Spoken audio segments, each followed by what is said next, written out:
GhostBed.com. What is up? Welcome to the Drinking Bros Baseball Show. I am your host, Rob Fox. I am joined, as always, by Dan Holloway, and we're watching some fucking Braves NL East pennant race action this afternoon. I love me a good Thursday afternoon game when the air is crisp and it feels like autumn. Are you gonna keep going like that, or That's all I got. Yeah, I mean, look, everybody likes their pumpkin spice, whatever the fuck people. I don't know what it is. Yeah. Pumpkin spice does taste good. It's too bad that it was co-opted by bitchy white women. Yeah, white bitches took it. Well, I didn't say white bitches. I said bitchy white women specifically. That's fair. And bitchy women too. It's really more of a personality. It is mostly white women, but It's mostly white women. Yeah. Who, according to Bill Burr, ruin everything, by the way. he's not wrong. No. I did appreciate that SNL monologue where he was like, "You've been in the hot tub with us the whole time. What are you fucking?" Yeah. Yeah. Mostly just for Twitter. Like Bill Burr hosts Saturday Night Live so that I can just enjoy Twitter on Saturday night. Yeah, look, that's the only fucking purpose. I don't think he's going to be on there again anytime soon, though. Probably not. It seems that things have taken a turn. Yeah, this is we're getting down to it now. It's in the shit. Like, Yeah. This is every day you can't drop a game type shit. Yep. The Braves are currently 3 games up on the Phillies. They're playing right now, looking to get a 4-game sweep of the Diamondbacks, who are tied for the worst team in baseball. Actually, it's the Phillies and the Braves were playing the dueling worst teams in baseball. Oh yeah. Well, now the Phillies are going over to the Pirates now, which is the 3rd worst team in baseball, I believe, with 57 wins. Yes, that is correct. Yeah, but they're no. The Rangers are slightly worse than them. Excuse me. Oh, good for them. Yeah. The Orioles, I think, have a slight... No, they are tied, 48-104 and 48-104. God damn. But yeah, we were each playing the worst teams in baseball, unlike the Phillies, though, who got swept by the Diamondbacks not long... Or did they get swept or they lost 2 or 3 yet? I think they lost 2 or 3. Yeah, they lost 2 or 3 to the D-backs. Now they got a 4-game set against Pittsburgh, which is, I mean, that's what you want if you're in this situation. And the Braves are playing Arizona, and who do they have? A desperate San Diego team, I believe, is next on the schedule. Yeah, but San Diego's in free fall. I'm not too concerned about that. And then they play each other, which will be really nice. Oh, actually, this is fucking wild. On Friday, we're playing. It's not a doubleheader. It's like we have to finish a game. Yeah. An inning and like a third is left in this game that they just have to finish. Before the scheduled game? Yeah. Yeah. Yeah, and the scheduled game Friday, tomorrow night it's 9 p.m. So it's 7 Pacific. It's going to be it's in San Diego. On ESPN, Max Fried's pitching. That's a good game. Yes. We got Fried and Noah going, and then I think for some reason none of the San Diego's fucking starters are listed. I don't know what's going on with that. Yeah, I don't really know either. Did they quit, or are they haven't been statistically eliminated yet, right? No, they are a game above 500. And I want to say, I saw a stat earlier that their playoff percentage of making it in May was like 98, and it's dropped to like 3. They're 6 games back from the Cardinals for the final wild card spot. They are eliminated. Yeah, they're done. Like they're cooked. I mean, but statistically speaking, there's only 9 games left, right? After today, the Braves have 10 games left if you include that inning and a third or whatever. 9 scheduled. And you're not going to – the Reds and the Phillies are already ahead of them by a game and a half. I mean, you might be able to pass them, but you're definitely not catching up to the Cardinals. No, the Cardinals, who were down 5-1 in the 8th today and are now up 8-5 in the bottom of the 9th and about to extend their 11-game win streak to 12. Yeah, I know the Brewers have already clinched, but man, the Cardinals are lighting their ass up. They fucking have already won 3 in a row against them, and it finally looked like Milwaukee was turning it around. And this is in Milwaukee, by the way. Yeah. And the Cardinals just fucking whipped them again today. Well, it's not over yet, but it's getting there. Then they go to Chicago twice for a combined 7 games, and also against Milwaukee again, who doesn't seem to be interested in playing right now. So there's literally 0 chance that the Padres are going to – I don't know if they even – I don't know what's going to happen here. I think we're more likely to see their players fighting each other than fighting the Braves at this point. I would be pretty fucking okay with that. I mean, yeah, they fell off a cliff. I saw earlier this year, earlier this month, a Dodgers writer saying shit like, well, how much could we actually trust the Padres? Because last year, like, it was only a 60-game schedule. Maybe they were just hot for a little while. And they don't have the pitching. I mean, their lineup is fine. Their bullpen's good. Bullpen's pretty good. I mean, they had an outstanding year from Melanson this year, and Daniel Hudson has also had a good year as well. He's a good fucking back of the bullpen guy. He's got a whip right around 1. Decent amount of strikeouts this year, about 30% more strikeouts than innings pitched. So he's looked good from the bullpen this year. They had, I just Musgrove and Darvish and Blake Snell's been injured all year. Snell has not had a good year, but honestly, that 3 should do something, right? You would think on paper, Darvish, Musgrove, and Snell. Yeah, Darvish is a weird guy. I think he might be done. He had a flash last year after consecutive really shitty years that were, partially because of injury, partially because he just gets the ball up in the zone and fucking gets hammered a lot. But his this season has not looked terribly great, although his whip is only 1.06. His whip's been fine. It has been interesting. It's bad luck. And honestly, if your whip is good and your ERA sucks, I'm kind of inclined to believe there's something else going on. Like that seems like a luck issue to an extent. Or maybe you're just, I don't know, giving up home runs or what. Yeah. I will say this. I read not long ago that he has one of the worst set of numbers after the substance crackdown, which is a little awkward. So that is awkward. Rodriguez for the Braves as well, though. He's bounced back, I think, a bit, but his rate stats have bounced back. Yeah, but his strikeouts or his velocity, none of that stuff is looking good. We'll see how it goes with him. I'm sure Major League Baseball pitchers will figure something out between now and next year to make the ball spin again. Yes. No doubt about that. People are pretty clever. Not too worried about that. Big news from the Braves, by the way, or for the Braves. Ozzie Albies becomes the only second baseman in Braves history to hit 30 home runs and 100 and drive in 100. Pretty interesting. Where do you rank Albies on the second baseman in the game right now? Wow, that's a good question. I mean,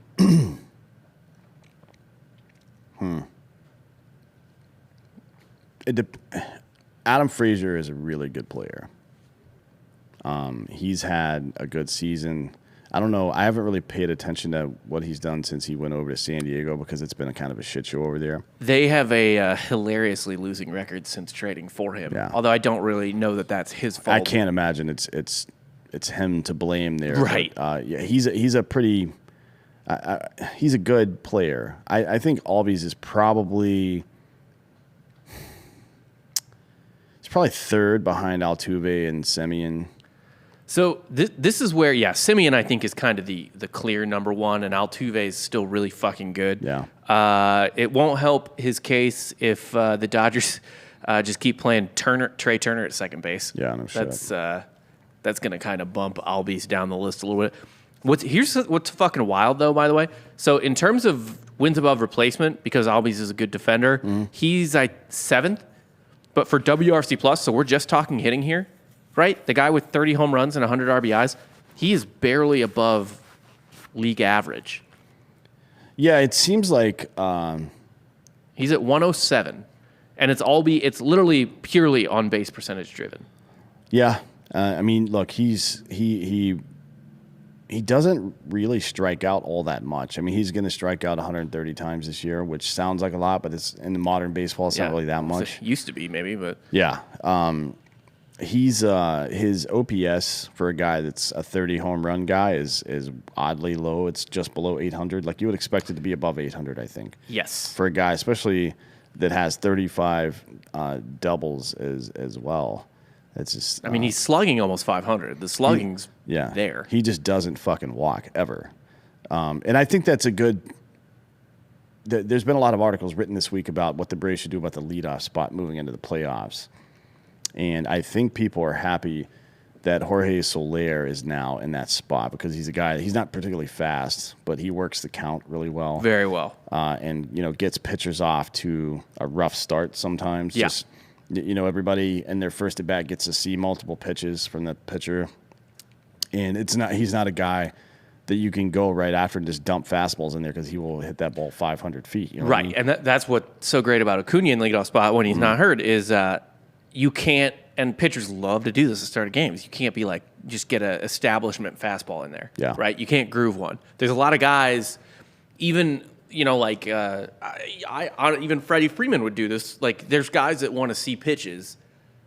People like Acuna and Soler and Albies, obviously, because he doesn't fucking walk very much. Yeah. They will swing at that ball. Yeah. Like, you can't throw them a fastball to establish your shit. No, so Freeman will take very hittable strikes because he's looking for a very specific pitch. Chipper would do that too. Yeah, it would drive me insane. Jorge Soler, if you throw a fastball down the middle, that dude's going to swing so hard his fucking dick's going to fall off. Which is a way to get him out, but he's also very selective. So you can't. If you try to pitch around him, he will take the walk. Yeah, he kind of, in Major League when Serrano, right? Like he couldn't hit the curveball, but you always saw him like swinging at the curveball, couldn't hit breaking shit. Soler, like if he doesn't like it, he just spits on it. Yeah. He's not like Freddie. Freddie's a hunter, right? Like Freddie, he won't swing at something. He'll ambush you if you throw the wrong pitch up front. Like if you try to get me over curveball over the outside portion of the plate from a right-handed pitcher, he will fucking drive that ball to left center field on a regular basis, sometimes to left. He actually just got his pitch on the first pitch, and he didn't swing at it. That was weird. He must have been sitting on an off-speed pitch. At any rate, your Ozzie Albies, you want to be the number 3 hitter. And to be honest, if Acuna's in the lineup right now, I very much think that the lineup would be Acuna, Freeman, Albies, and then Riley. That's what I would do, and then probably put Duvall behind him. But, I have to hesitate on that call despite the fucking numbers that he puts up.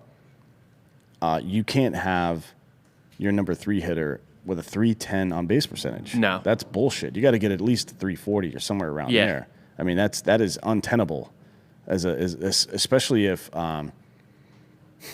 guys know they can go out of the zone and get you, or that you're a contact guy and you're not going to take a walk. You got to be able to take walks in the middle of the lineup. There's a reason that you have guys, 30 home run hitters like Austin Riley and Duvall behind you. It's because if you get on base, they turn those into runs. And Duvall and Riley also happen to hit very well with runners in scoring position. So, I think the best spot for him for the Braves is probably 5th.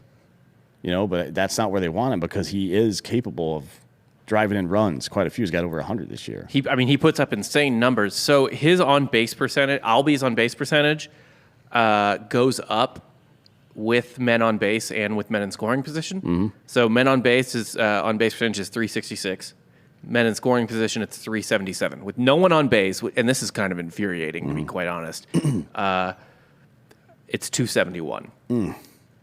Which is the that means he's just trying to hit a home run if there's nobody on base. Exactly. Which is really irritating. Yes. And to give some perspective, because you hear 271 in your brain because you grew up in America watching baseball and on base percentage is relatively new. You hear 271, you kind of think 271, well, that's an okay batting average, right? Mm-hmm. Like 271 on base percentage is kind of, to me, the equivalent of a 171 batting average. Yeah. You want the on base percentage to be about 100 points higher than the batting average, I think. With nobody, 50 to 100 points on. With nobody on base, he's got 13 of his 30 home runs are with no one on, and 85 of his 120 strikeouts are with no one on base. I mean, that's not good. That's why he's not good in the 1 or 2 spot. Nice little broken Dinks bat a little base hit here. So actually, his numbers in general with no one on base is awful, which is it's kind of mind blowing that they let him off ever. His slugging percentage with no one on base is 376. Yeah, it's ridiculous. His OPS with no one on base 648. Ozzie Albies with people on base and in scoring position, his OPS is over 1,000 for both of those. Yeah. And look, there's the Braves have had some lineup issues this year. Ozuna was gone. Fucking then Acuna got hurt. But when he's batting in the 3 and 4 slots, his home run rates are high, strikes out less. gets on base quite a bit more. Like his on base percentage in the 3 and 4 spot is 333 and 322 respectively. Quite a bit higher than his normal on base percentage. He also is averaging somewhere around like 275 average in the 3 and 4 hole. That's where he belongs. And his OPS is like 860, pretty much in both of those roles as well. That's where he belongs. I still think that number's got to come up. Like his numbers are all-star numbers technically because people pay attention to that sort of stuff. And I don't know if moving around the lineup has fucked him over this year. And just inconsistency is not good for a player. You want to get into a groove, right? We'll see what happens next year. There's something to be said about him being leadoff in so much that there was an amount of time where you just needed him to get maybe the most at bats on the team, or be one of the 2 or 3 guys getting the most at bats on the team. Maybe. And you achieve that by hitting him leadoff. Yeah, but if you think about it from a I know it's different sports, obviously, but from a basketball standpoint, yeah, I want to get my best player as many shots as possible. But if he's a fucking 7-footer that can't shoot the 3, I don't want him from out there. Right. You know what I mean? Putting guys in position to win games, that's how you win Manager of the Year. And to be honest, despite all the turmoil and shit that's happened on the Braves, and they still look like they're probably going to win the NL East, I don't think Snitker is even in the conversation for Manager of the Year. Well, Gabe Kapler's got it locked up. Anthopoulos might be in line for GM of the Year or whatever. Those fucking trades for Duvall and Soler and Peterson and Rosario's been fucking going nuts since he came back. Rosario is, I think they might want to look at re-signing him. Although here's the risk you run. He's going to go out and try to get a 3-year deal. Right. I think you sign him to a 2-year deal with a fucking player and club option for the second year and let him prove it again, but give him more money for less time. That's what I would do. Like the same way they did with Donaldson the first, and the same thing with the first year of Ozuna. I think that's a good deal because look, if he comes back to his pre-injury, whatever the fuck rate stats, not rate stats, but stats. We're talking about a guy who's a legit like 275, 280 hitter that's going to put up 25 to 35 home runs. Yeah, you know what I mean? He's a switch hitter. Dude, just hit for the cycle. Yeah, I mean and he also can defend. He's a good player. Yep. You have him and Duvall out there in the outfield now. They need to keep Duvall. I agree. I from the clubhouse perspective. Yes, I agree. I like him.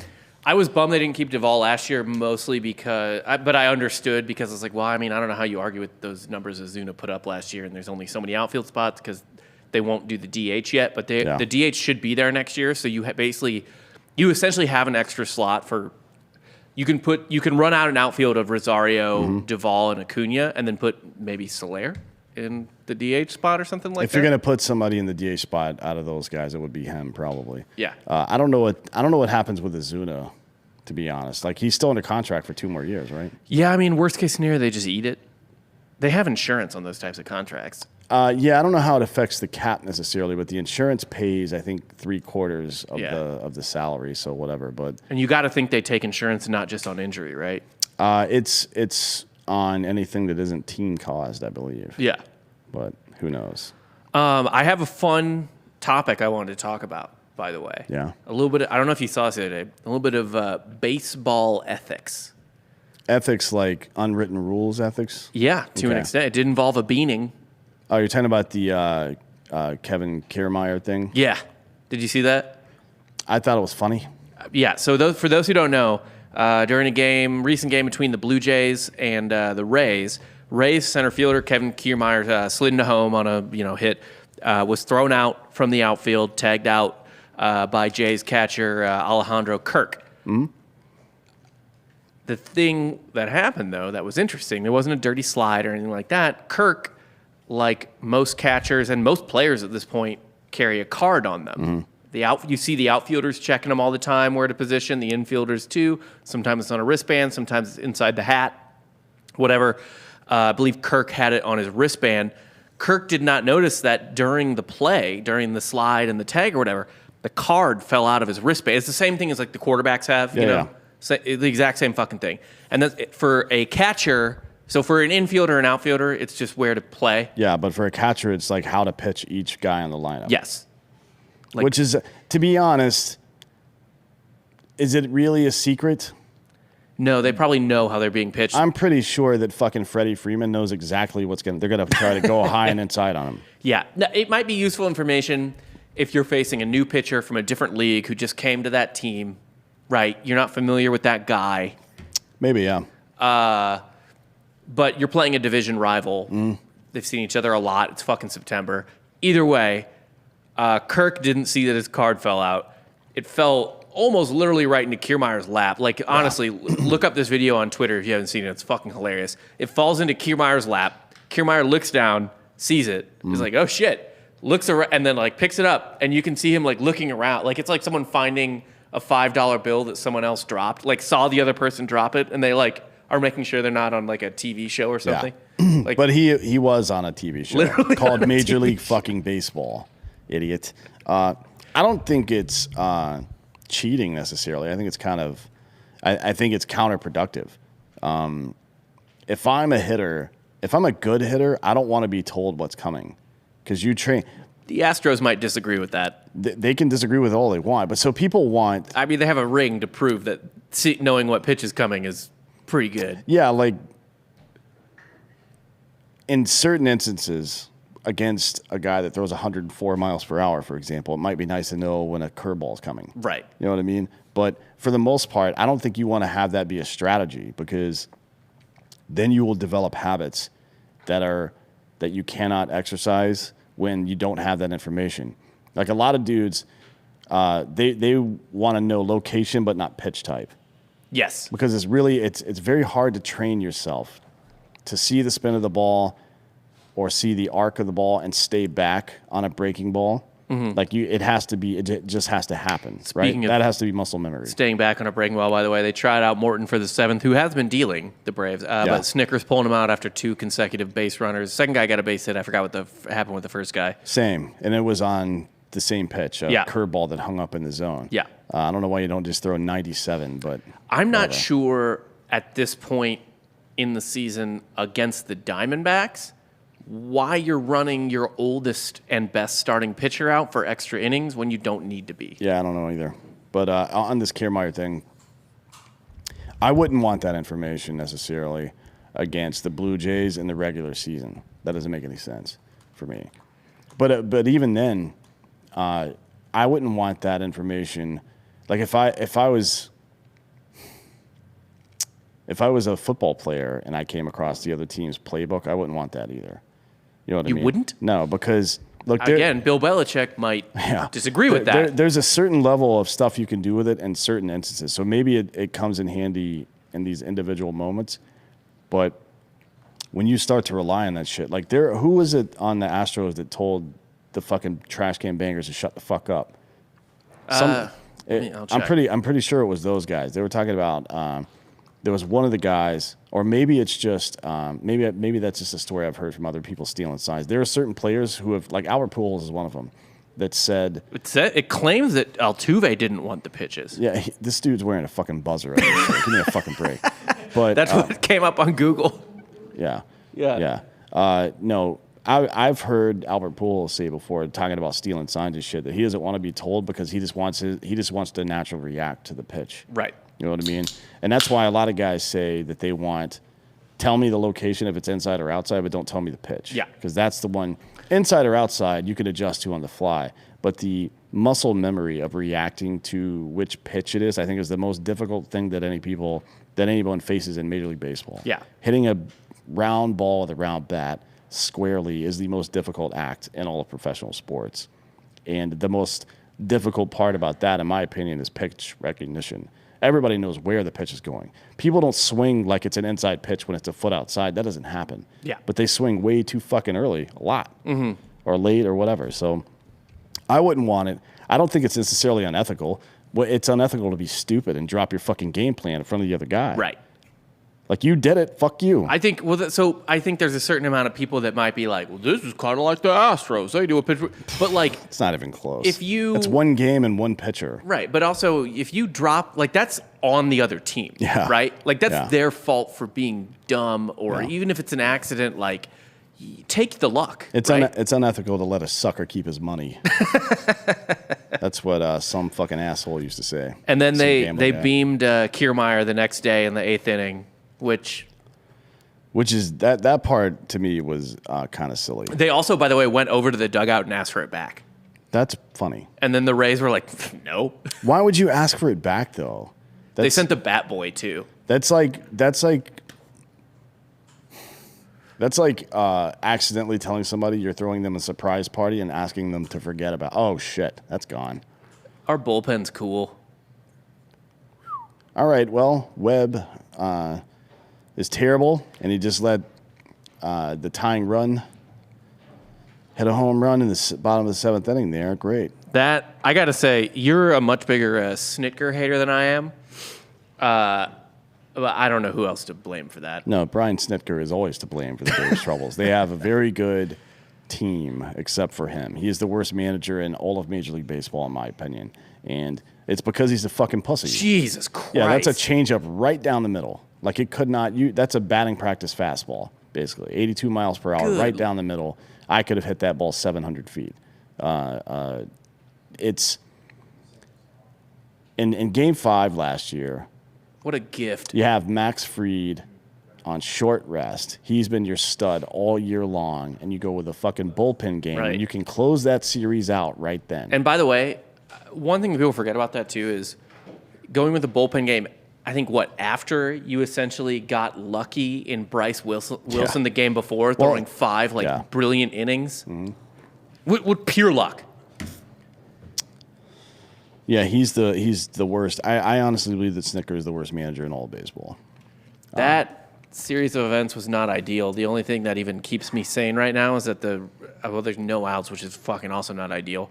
Yeah. The fucking Diamondbacks did all that damage without any outs being recorded. Yeah. At least they're dog shit, and we have to win this game. I would like to think that the team is able to rally around that a little bit. That's fucking crazy. Speaking of a team that's not missing right now, by the way, the Cardinals just pulled a pretty massive comeback. I want to say they were down 5-1 in the 7th to the Brewers, the first place Brewers, who they will not catch. But they came back and won that game 8-5. They scored 4 runs in the 7th, 2 in the 8th, 1 in the 9th.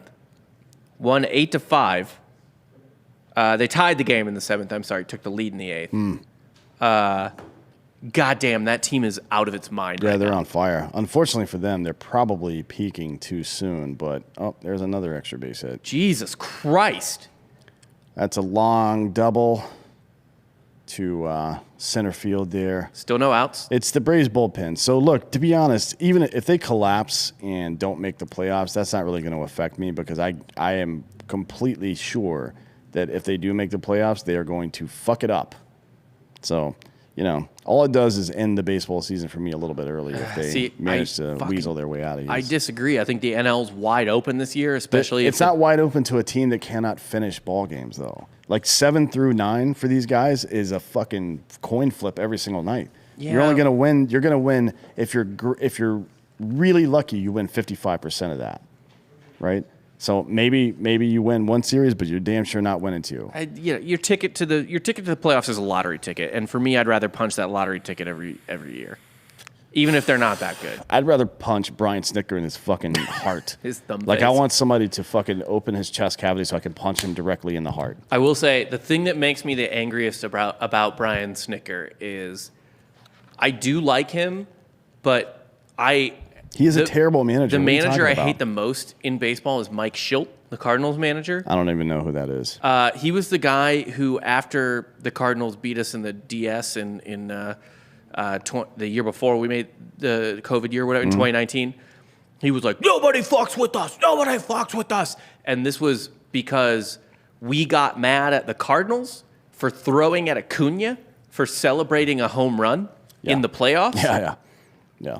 Every run scored in the playoffs is a big deal. Right. And so somehow that was us fucking with them because we got mad that they plunked our star player for the sin of being happy.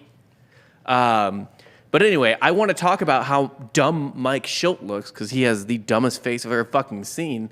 Except I can't because Snitker is in the running for that.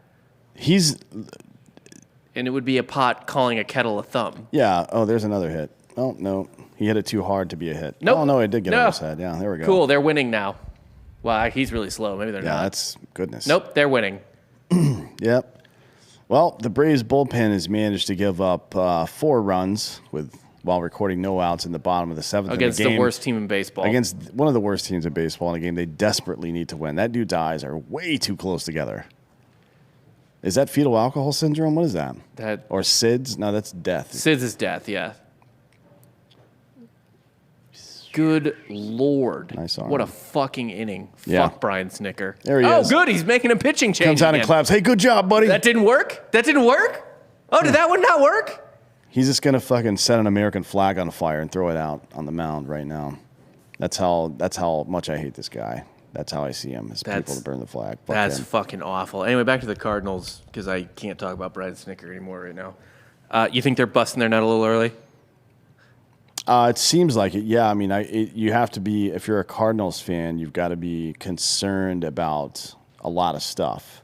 Although right now they're not thinking about it because they're on such a surge. But Flaherty's still injured. He is, should be back. We'll see. He should be back. He should be back, but in what condition, those late season injuries, especially for a guy that throws 1,000 miles per hour like that, who knows?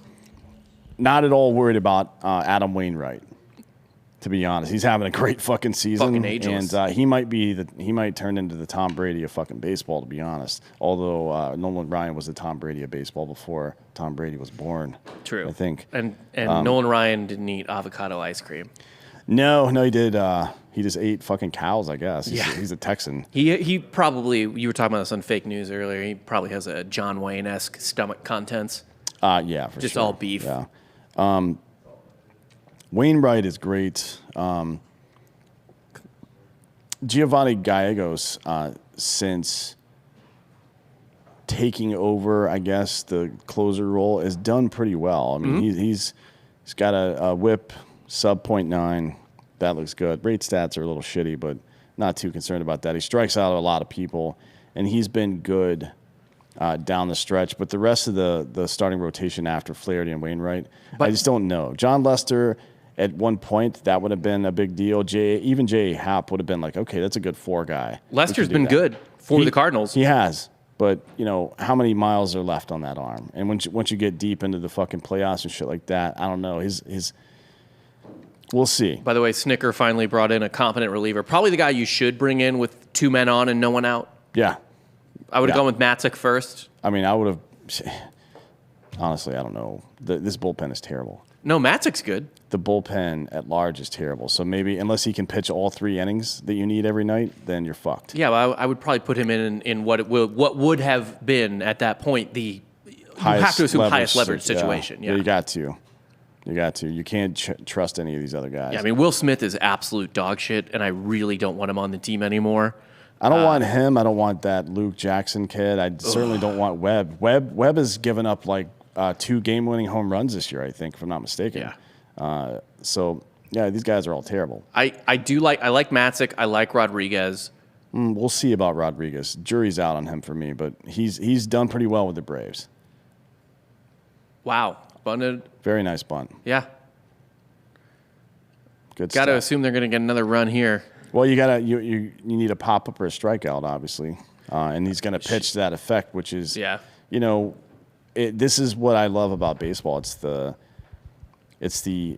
mental battle between pitchers and batters. And most of that, in most situations, come from the catcher or the dugout and not the pitcher.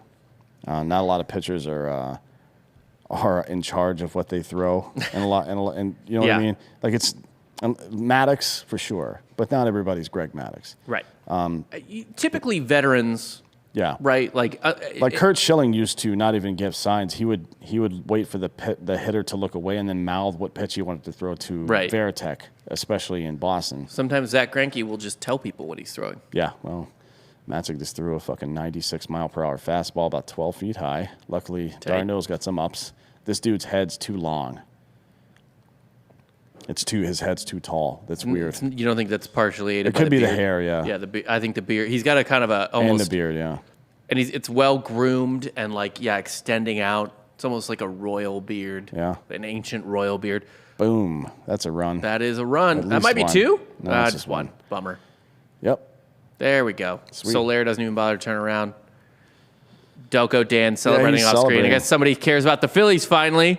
Because somebody finally gives a shit. As long as they make the playoffs, yeah. They probably won't. I think And the I'll Braves stop will probably caring. win. So The Braves are really good at making playoffs. Not Yes. very good at doing anything in them. I want to say the Braves have more NL East since we've gone to 3 divisions, more NL East titles than the rest of the NL East combined. Yeah, for sure. Well, this will be 4 in a row. If we win it, yes, it'd be 4 in a And row then there after. was 14 in a row. Well, no, a couple of those were the NL West. Only one. 91, 92, oh, yeah, that 93. started in 91, So you yeah. guys are just the 3 of those. Andy Reid Philadelphia Eagles. Yeah, pretty much. If I mean, even that's generous. Because you got to expect. If Hey, you talk they got 1 ring out of that. if you talk about percentages, though, Yeah, it's- if they had even won one, that would have been 1 25%. extra one. Yeah. No, I mean the Eagles. Oh, yeah. That would have at least been 25%. For the Braves, it's like what I don't know what's 1 out of fucking 18. Not great. Oh my god. Tight. Another double. Tight. That's Man, tight. this team is just fucking bullshit. Now, granted, look, I don't want to be Captain Optimist here, but yes, we should be winning this game, but also taking 4 from any team in major leagues is tough. 4 in a row. Sure. A 4-game sweep is a tough thing to achieve. If we had lost the second game and taken 3 or 4, you'd been happy with that.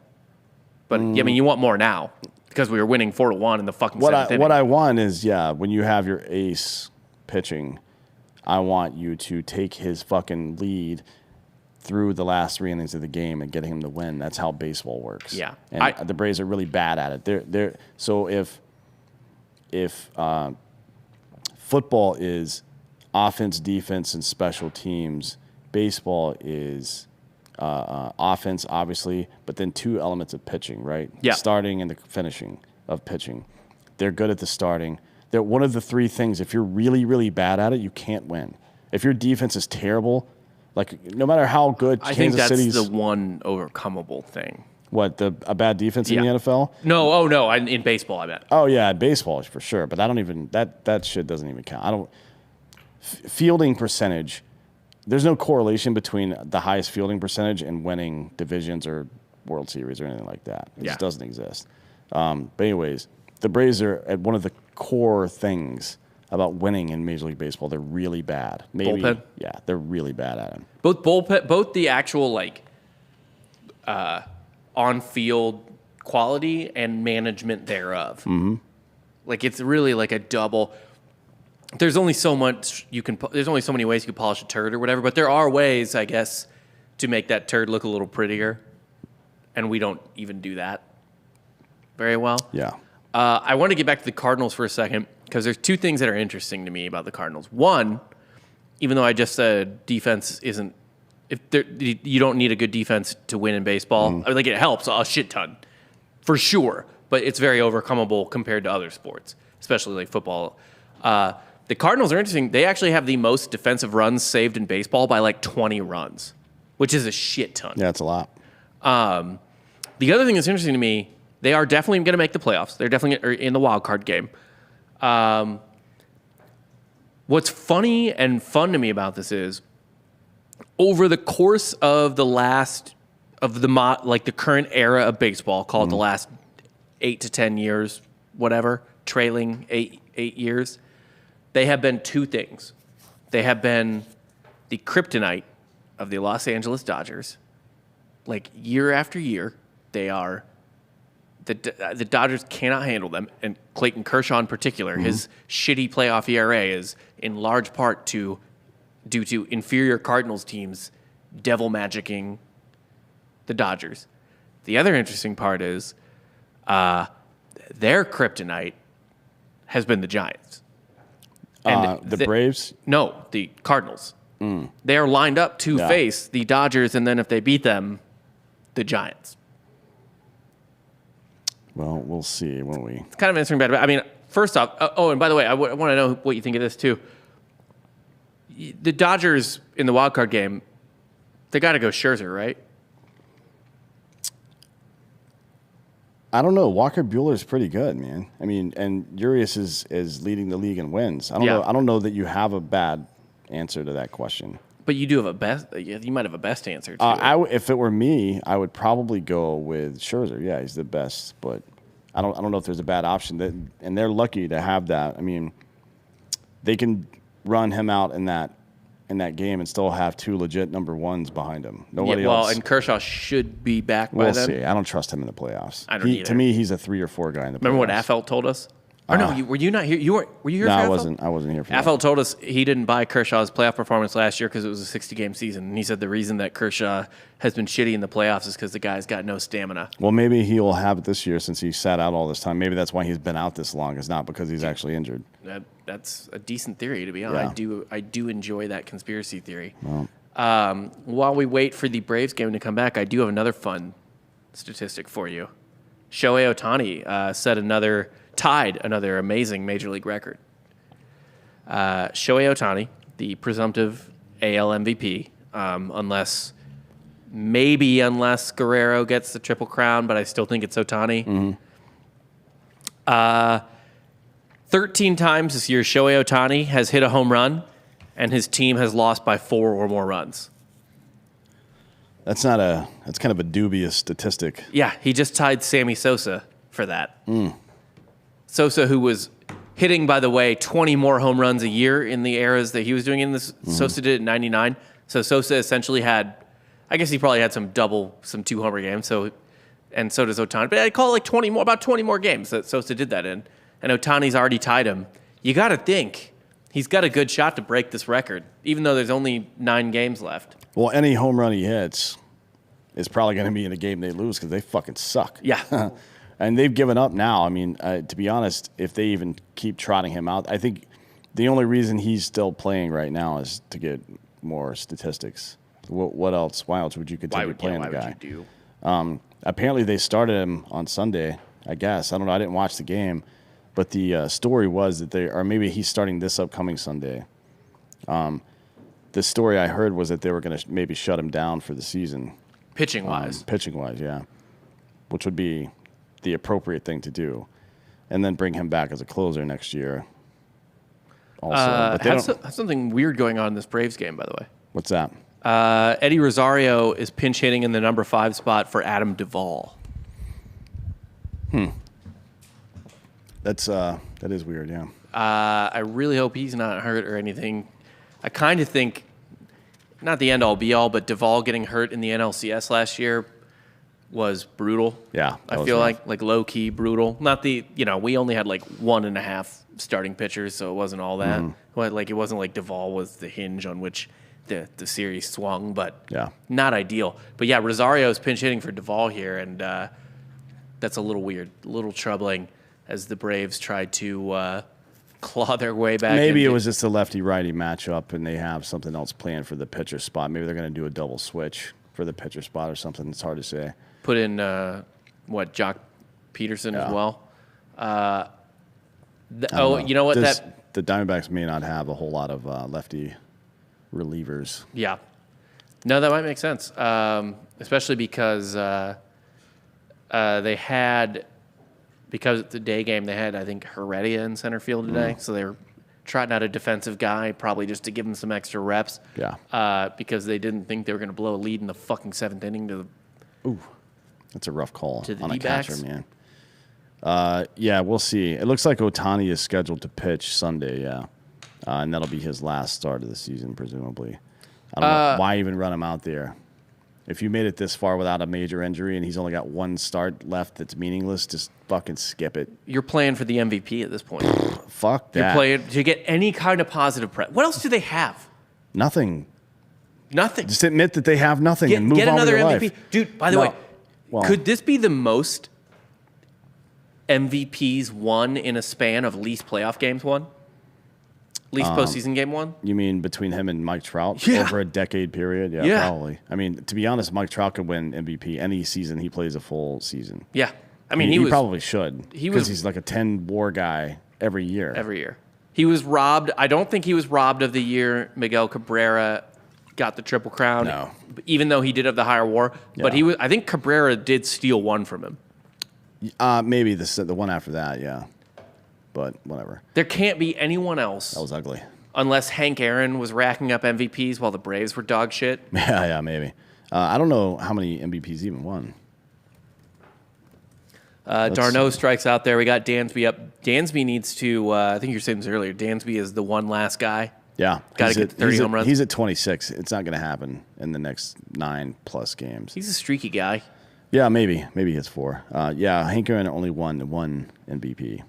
Well, then it wasn't that then. 25-time All-Star. Jesus Christ. That was back. They were playing 2 All-Star games some years back then. Like in the same season? Yeah. Yeah. weird. They would just do kind of like a quarter at the quarter season mark, some shit like that, or like one in the middle of season one, like Pro Bowl style or whatever. Yeah, Dansby up now, 2 outs. This is not looking good. So, assuming Dansby doesn't get on base, which I really fucking hope he does, it'll be 8-9-1 for the Braves in the 9th, which is not an ideal way to start the last inning. No. No. Man, they really fucking... And the Phillies, again, like you said, are playing the Pirates tonight. Yeah. Well, I mean, they should have lost 2 out of 3 to the Orioles. They've not looked good, and they have the worst bullpen in baseball statistically. Yes. Like their win percentage, the win percentage once their bullpen gets involved is by far the lowest in baseball. The Braves are close, but the Phillies are they're pretty bad. Yeah, we don't have time for this. The catcher from Arizona, like, dude. Yeah, what do you... No one cares if you're hurt. Just play. I kind of wish this was like the NFL, where it's like, no one knows your name. Run 10. Get back on the field. Yeah, run 10 seconds off the clock for this guy. Yeah. Albert Pujols, by the way, pretty good little half season with L.A. Yeah, he's got like 15 home runs. He's got 12 with them and 38 RBI, hit 260. That's above replacement level for sure. Yeah, and it should be worth noting, by the way, he has not announced that he's retiring after this year, right? Didn't his wife say something? His wife had a weirdo like Instagram post. Yeah. But I feel like at this point, I mean, fuck, dude. He's 21 home runs away from 700. Yeah, I mean, he's going to finish this year with somewhere between, like, he's got 17 now, I think, total. Right? Yeah, you got to think he's Something like getting that. one more. Maybe he goes out and tries to get 20 and get to 700, but Well, if the DH gets implemented universally, which we yeah. think it probably will. It seems like it's going to, yeah. Dansby Swanson just struck out. Braves are stupid. They're just they are a very. They've always been a very poorly managed team. I thought Bobby Cox was a really shitty manager. Popular, exciting to watch because he would get thrown out. He got thrown out of over a full season worth of baseball games. Yeah. But the way he managed his rotation and bullpen both. Like you had the luxury of having the best rotation in the history of baseball. And maybe the best pitching coach in the history of baseball. Yeah, I mean that's hard to quantify, but certainly he helped. I mean, Leo Mazzoni. What people forget about is that Tom Glavine didn't start off a superstar. He had a lot of issues up front. John Smoltz was basically retarded when he came over to the Braves. Like, he couldn't fucking throw strikes because he had some kind of anxiety issues or some shit. Mazzoni worked with both of those guys through that and turned them into 2 of the best pitchers in the history of baseball. So he definitely gets credit for that. Well, and also turned around a couple guys, especially in the second half of the 90s, made like okay pitchers really great. I mean, people forget the 2 years he got out of Denny Nagel. Yeah. People forget the year or 2 that he got out of John Burkett. Kevin Millwood was a fucking down ballot Cy Young vote getter for a year. I mean, like, Mazzoni, it wasn't just those big 3. Like, the reason the Braves were so good for so long in the 90s in particular was they obviously the big 3, but like the offense was never incredible aside from 2003. It was the back end of the rotation. Like, it wasn't just 3 deep. It was 4 or 5 deep. Yeah. We were beating the shit out of people's 4th and 5th starters because we weren't trotting out 4th and 5th starters. Yeah. We had 3 number 1s and then a couple number 2s and maybe a number 3. What was I going to say about that? I will say this about, I kind of disagree about Cox and Snitker. It's really just kind of pick your poison with them, which is unfortunate because you would rather them just be competent all around. But I think, yes, they lose you games in the playoffs, which is brutal. Snitker loses a lot of games in the regular season. Cox did as well, but Snitker. I think they affect more. Their effect in the regular season brings you is a net positive for wins. I would argue against that for Snitker, for sure. Maybe not Cox. He was fine. I mean, he just put people. But moving Chipper Jones to left field, that was bad. Huge mistake. To be fair, and it's not just a huge mistake for the team. It was a huge mistake for Chipper's career. Yes, Chipper shouldn't have agreed to it. It was for Vinny Castilla, who was washed defensively and not good hitting outside of cores. To be fair to Bobby Cox, that is just as much on John Sherholtz. Sure, but they should have never let that happen. He's Cox is the manager. Yeah. Like it's like a general. If you see something that's wrong, you say something, and if they don't stop doing it, you leave. Like you resign and tell people why it's wrong. Cox should have done that. He cost Chipper Jones 500 home runs. Yep. And to be honest, he probably cost him a lot more than that. The dude would have had considerably, probably 3 more full seasons of peak or at near peak production, if not for Bobby Cox. And he can't be blamed. Snitker, that is, can't be blamed for the shit that's happened this year necessarily with injuries. Injuries happen. Or Marcell Ozuna and his wife having an awful marriage. Right. But he can be blamed for looking at Ozzie Albies. He's been in the organization for 6 or 7 years now at the major league level for 3 and change. Yeah. And we know exactly who this dude is. And he put him in the leadoff spot, and it cost the Braves probably 4 or 5 games in the standings, to be honest, because he as one of the people the Braves lineup depends on for production, they put him in a spot where they know statistically he's not going to produce. Would you have gone Soler and leadoff from the jump? Anybody else? Give me anybody else. Soler would have been fine. It could be Soler, Freeman, or... I would not have used Freeman because he, while selective, is less likely to jump on a first pitch than Soler. And they're both slow, so that doesn't come into play. Couldn't have been Riley. No, certainly not Riley. I don't know that Duvall on base is enough. I would have rather had what's his nuts, fucking Dansby Swanson in the leadoff spot. To be honest, I mean, anybody other than Ozzie Albies, it's not just about what you gain from putting him there. It's what you lose from taking him out of the 3 and 4 spot. It's too much. I can lose whatever Dansby's giving me at 7 or 8. Yeah. But I cannot lose Albies at 3 or 4. And Snitker has shown that he can't manage the fucking team and he can't manage the bullpen either. He doesn't belong in Major League Baseball. He's a fucking clown. This is a guy that worked his way up, not through the team, but through the fucking front office, and then got named as a manager of a fucking baseball team. He's never played this game before. You could tell. Fucking hate that guy. Yeah, I will say this. Yes, he is tactically fucking awful. I don't really care about playing the game or not, just because most of the best players in the game. I mean, La Russa barely played. I guess you don't like Cox, but Cox barely played. Fucking, you get guys like, I guess, Dusty Baker, who was a everyday player and shit like that. It's been rare, yeah. Lou Piniella was a good coach. Yes. Felipe Alou was a good coach. The Reds. Which one? Not Sparky. Who was the other guy the Reds had that was really good, manager-wise, was a player? Well, they had did Pete Rose player manager? Frank Robinson coached them for a while? Frank Robinson did the Nats for sure. I know that. I think he coached. I think he managed Cincinnati for a time. Anyways, yeah, but it's much more common that a fucking bullpen catcher becomes a great major league coach than a fucking all-star for sure. Yeah. For what it's worth, Joe Torre was actually a really good ball player. He was, yes. For what it's worth, Dansby Swanson has a lower on-base percentage than Ozzie Albies. That's not the point that I'm making at all. Like, I understand that.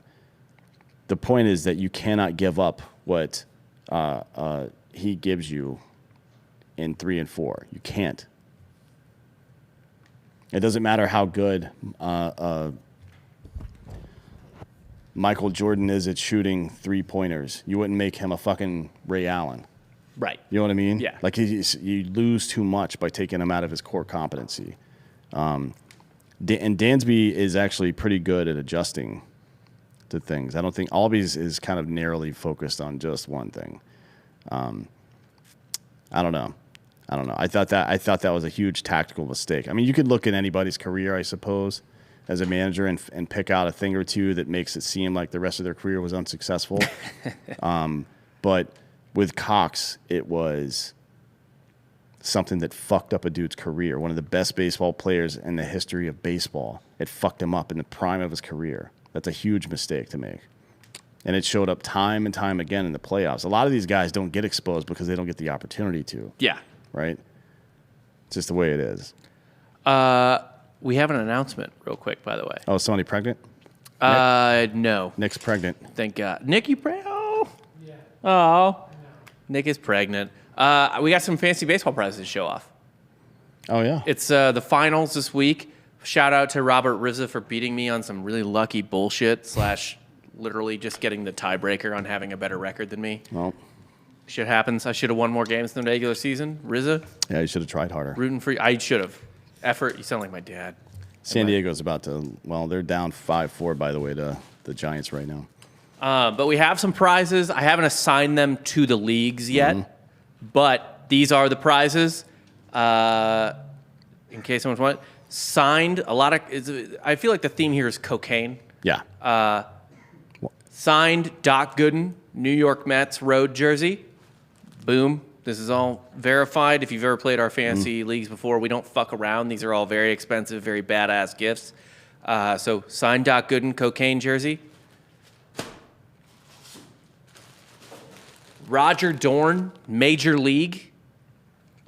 That's Corbin Burnson, so he's definitely done quite a bit of cocaine as well. Perhaps more than Doc Gooden even. I don't know about that. You think Hollywood versus 80s New York? 80s Hollywood versus 80s New York. What do you got? 80s and 90s New York, Yeah. right? But, I mean, Corbin Burnson was, I think, famous for longer than Dwight Gooden was. Certainly, Yes. like partying probably longer, I would guess. I don't know. I don't know that Corbin Burnson was blasting lines on the set of Psych, but He could have been. you don't know that he wasn't. No, Yeah. you can't prove a negative, I suppose. Next up, we have. Yeah, this was the one that I asked Ross to make for the league I'm in because I was in the playoffs and really thought I was going to win. It's a signed Greg Maddux jersey. Wow. Well, we got a couple of Braves things then, right? There is another one that's even cooler if you're not me. But yeah, signed Greg Maddux jersey. I mean, you could buy one, but it's not the same. It's not the same. Money won better Yeah. than money earned. Yeah. Right. Certainly.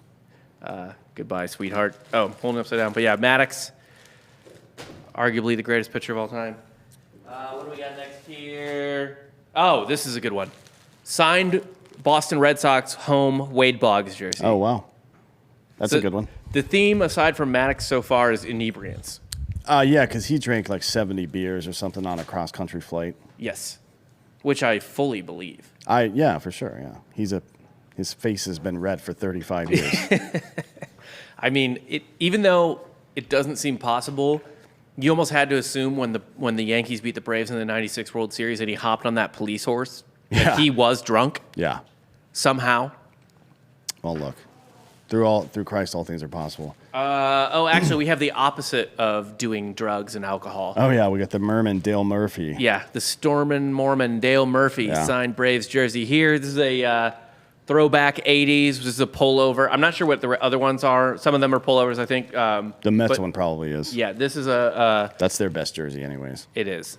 Braves pullover, classic 80s jersey. If you like Mormons, it's for you.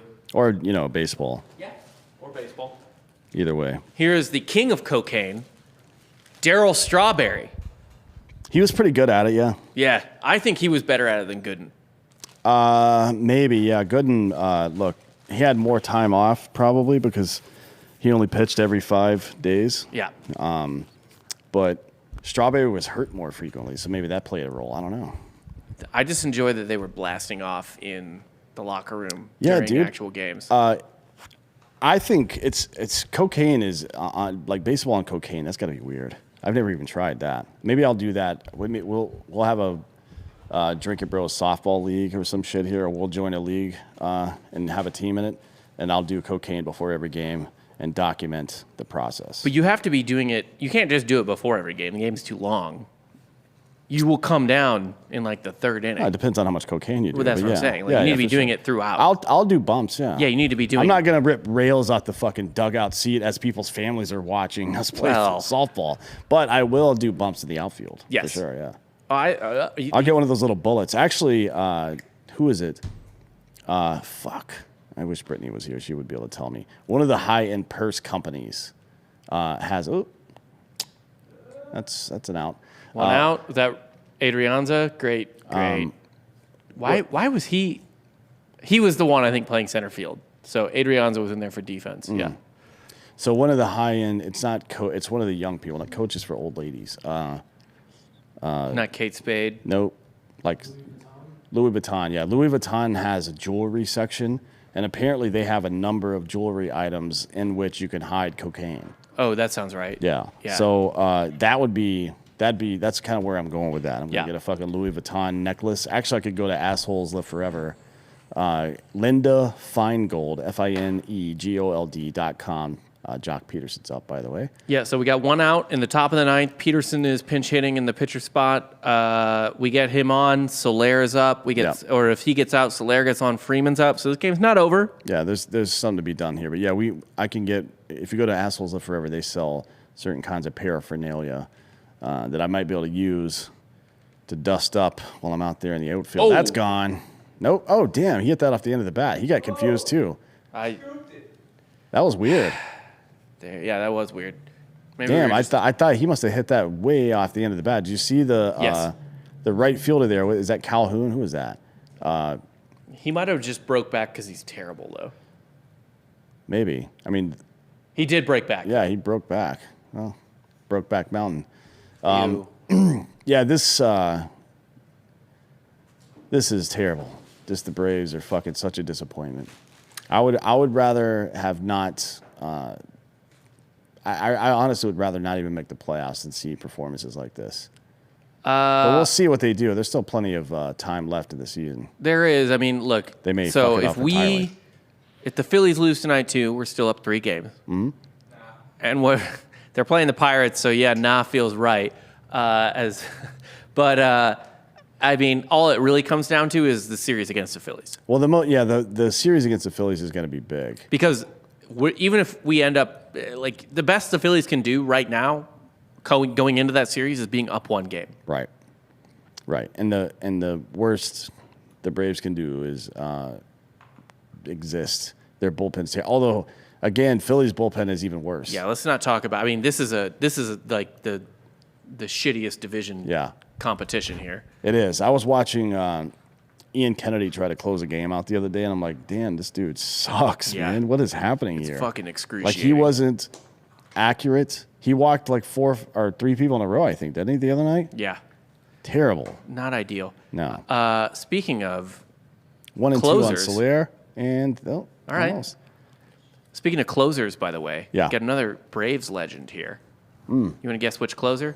It's probably not Mark Wohlers, who's their closer when they actually won the World Series. I'm guessing it's the guy that hates gay people. Yes. He hates purple-haired queers. His words, not mine. Yeah. John Rocker. Yeah, I'm surprised he's not running for Congress in fucking Alabama or something You would think that would be pretty on brand for him. I got to say, though, I don't know if it was the steroids or that he's just a moron or both, but truly a reporter being in the passenger seat. Oh, nope. Yeah, that's the ball game. And the Braves have lost, ladies and gentlemen. To the Diamondbacks. That is karma for us watching the Phillies lose to the Diamondbacks like a month ago and being like, Dan, you're stupid for being from there. It's karma. But no, like I think about this like kind of regularly. You have to be so dumb and maybe so roided out that you can't tell the difference between what's going on to have a fucking reporter sitting in the passenger seat, no matter how racist and awful you are, to have a reporter sitting in the passenger seat of your car and scream, "I guarantee that's a Japanese woman," while driving behind someone you believe to be a bad driver. Now, I would say that if I was in the car with Jerry Seinfeld. Because he's a comedian, and that means it's a joke. Right. But if you're just a dude talking to a reporter, Yeah. probably at least say that it's a joke if it is. Like, oh, just kidding, man. Even then. Yeah, probably don't say it at all. Speaking of saying dumb shit in front of the press, we have Stanley McChrystal coming on soon. Oh, Yeah. that's rad. Yeah. On on Drinking Bros? Drinking Bros. Okay. Yeah, about 2 weeks. So Love that. stay tuned for that one. We had General Don Bolduc on American Party this week. That was a great show. Very good show. Pretty funny to hear him sign off the air with a "See you in hell." I appreciated that. He really he had my back on that one. He was appreciate it. infantry, right? I mean, he's Yeah, he was infantry and then special forces. back yeah, in it was the a day. good show. We have one more gift, by the way. One more prize. That's a good one. That's Dave Stewart. Dave Stewart, Oakland, who I think, by the way, the Oakland A's, the most underrated uniform in all of sports. I think it's so fucking clean. I love that. I love that goddamn uniform. The Oakland A's in the 70s and 80s, you could say that they were a soft dynasty in the 70s and 80s. Like 100%. The first 5 years of the 70s and the last 5 years of the 80s, they were fucking good. Yeah. Man. Like not good as in they were like fucking, they had multiple world championships in both of those periods. They are right? tied for the third most championships in baseball with the Red Sox. And they're the team that, especially that '89 fucking earthquake team. Yep. That Canseco, McGuire. fucking McGuire, Tony Phillips, Can you imagine how famous and loved that team would be if it existed today? Dave Parker, Ricky Henderson. I mean that team is fucking all time good. The most racist manager of all time in charge. Yeah, yeah. I mean they had. It's funny. McGuire was relatively healthy that year, but not at his peak health. Fucking Canseco wasn't on that team. Yeah, he was. He was hurt most of the year. He only played like 60 games or something like that. In the playoffs, obviously he had a good run, but he missed a lot of time during the regular season. So if everybody had been healthy on that team all year, like Ricky Henderson only played 85 games, Canseco was only played 65. I don't know what their record would have been because they won 99 games just without two of the best players of the 90s. Yeah. On their roster, or at least playing all the time. But I was a big fan of that pitching staff. Dave Stewart and Mike Moore and Bob Welch and Storm Davis all had fucking I think the lowest win total for any of their top four guys was like 16 or 17. Yeah. I believe had Eckersley closing games out. Yeah.